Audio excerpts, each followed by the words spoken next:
พอแล้วสิไปมันหักผู้สาวหัวพันสัญญาหมายมันว่าสิไปขอ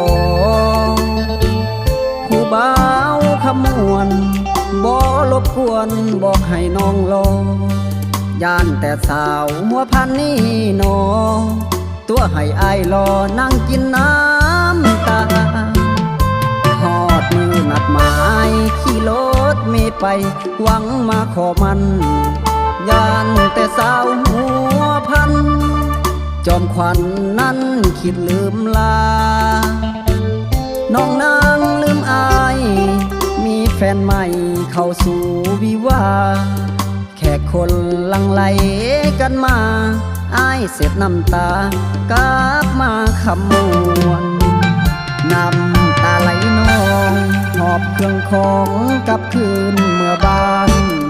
ถูกหลอกย้อนสาวหัวพันบ่นึกบ่ฝันตัวอายจบขวัญเสียศูนย์เสียหลักอกหักแล้วเบาคำมวลหักสาวหัวพันบ่ได้คู่ควรเบาคำมวลห้องให้กลับคืนอกหักแล้วหนอนั่งรอรถเมล์คืนบ้านลืมขับแล้วสาวหัวพันสัญญาหมายมันอายบอกขอคืนกลับมาขมวนขอทบทวนไว้ทาดกำกืนลูกขอถอนสาบานกลับคืนบ่ทนฝืนหักสาวหั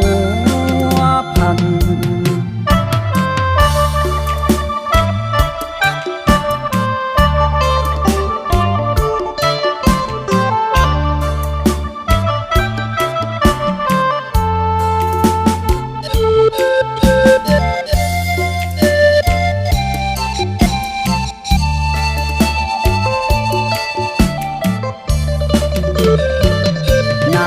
ตาไหลนองหอบเครื่องของกลับคืนเมื่อบ้าน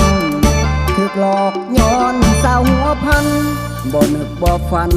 ตัวอายจบขวัญเสียศูนย์เสียหลักอกหักแล้วเบาคำมวลหักสาวหัวพันบ่ได้คู่ควรเบาคำมวลห้องให้กลับคืนอกหักแล้วหนอนั่งรอรถเมล์คืนบ้านลืมขับแล้วสาวหัวพันสัญญาหมายมันอายบอกขอคืนกลับมาขมวนขอทบทวนไว้ทาดกำกืนลูกขอถอนสาบานกลับคืนบ่ทนฝืนหักสาวหัวพัน